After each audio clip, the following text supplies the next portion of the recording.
Okay, here's all my treasures.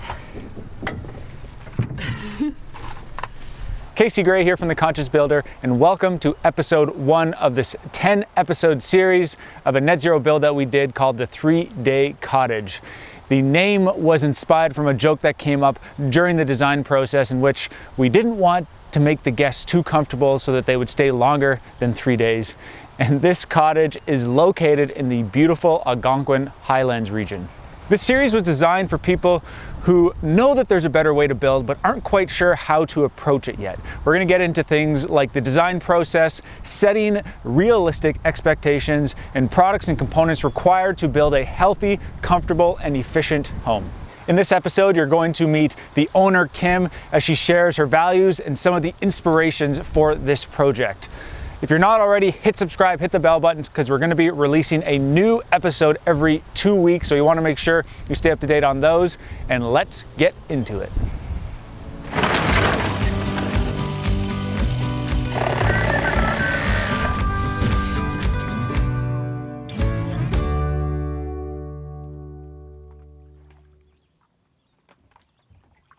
Hi, my name's Kim. My partner and I purchased this lot just before the whole sort of pandemic quarantine stuff happened. I reached out to Casey. I wasn't really sure I was going to get a response, but he did respond, and I was asking him if he could sort of help me find my way to building something that is sustainable and healthy and comfortable.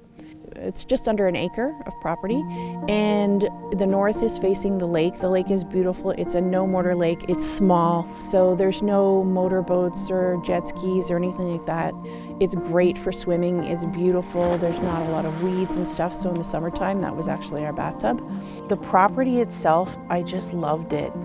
I don't know what it was. It reminded me of my childhood, the area, the topography, the trees. It sort of reminded me of when I was a child in the Laurentians in Quebec. The other thing that was fantastic about this property, there's like 700 or 800 acres of crown land beside us. So it's just really quiet and peaceful. And if you want to go to hike in the crown land, you can. And that's sort of that's the best neighbor we could have. Ooh.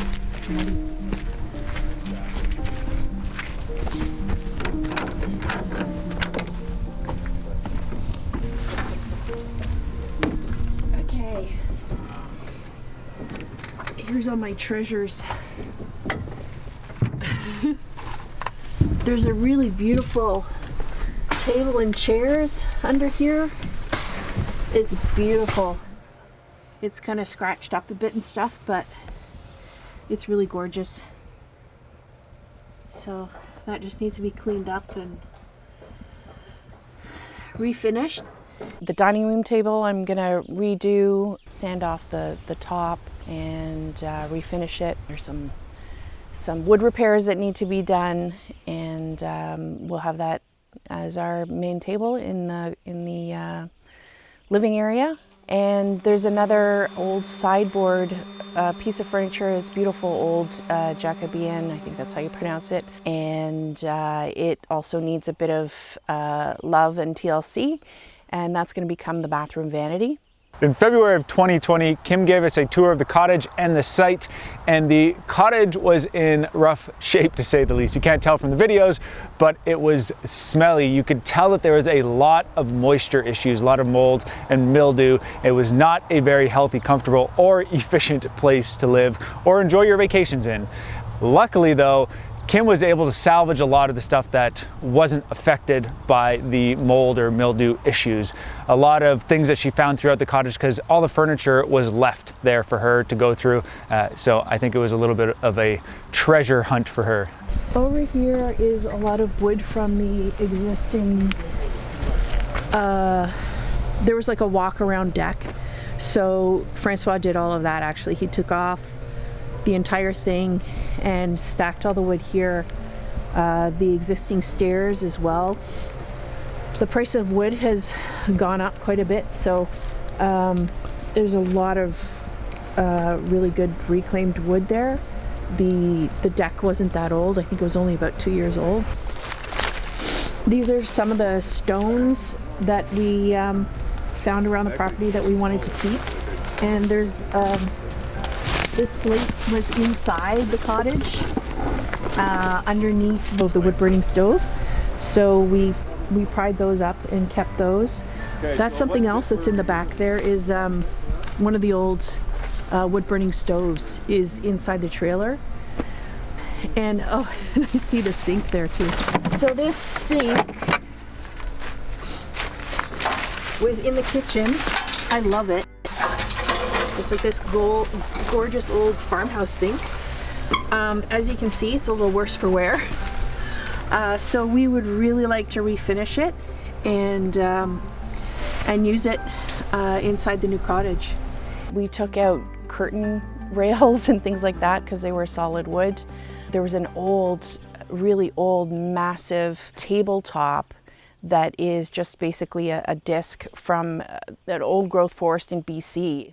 So that's going to become a coffee table that will need to be sanded down and refinished. We took out a wooden couch and chairs that I started to refinish last year. We also took out a table, some chairs from there as well. Don't know if we'll keep them all. Kitchen cupboards, so if we want to reuse them and repaint them, we can. So we spent at least a full day taking the roofing off. Francois was on top of the roof and he was unscrewing it, and then he would drop it down the side of the house, and then I would bring it over here and carry it over here and stack them. So it doesn't really look like a lot, but it is quite a bit. Aw. This is a picture of me and my mom. This is our cottage, or our country house, we called it, that was in the Laurentians in Quebec. This is where I spent a lot of my time as a young kid. And this is my dad, it's hard to see, but carrying my brother and I up north. Oh my God. This is also me up north. There was a drop off the edge of the property. So if you look really closely at it, you can see I have a harness on with, like, I'm tied to a metal stake that's in the ground. And they just let me play in the mud with water. and I was happy. And then these are also some pictures of when I was really young, and there's like a faux fireplace in the background. That's one of the things that I have that I want to bring up here. There's an old spinning wheel and an old chair in this picture. This is one of my favorite pictures. This is my brother and I up at the cottage when we were little. These are some things from my mom's house. This is an old clock that I kept. This is my dad's old, he was an artist, so this is his old art table.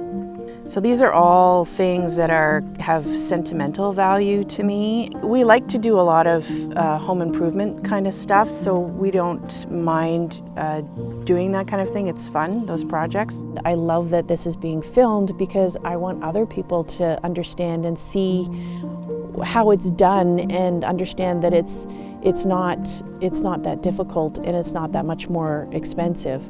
We want to do a lot of the work ourselves because we enjoy it, and it's also a way to keep costs down for us. We've never had a client be so interested in working with us on the creative process in terms of being on video, so we're excited about that. In order to keep the costs down for this project, Kim and her partner are going to have to be working with us throughout the rough-in stage all the way up to drywall, and then they're going to take over the finishing stage. So we're going to make sure that we get the envelope done for them, and then they're going to take care of all the finishings from drywall onwards. Hey everyone, thanks for watching this episode. Make sure you subscribe and get notifications for our next episode. Mind the flies and the mosquitoes. You get to see demo day. It's very exciting, it's my favorite.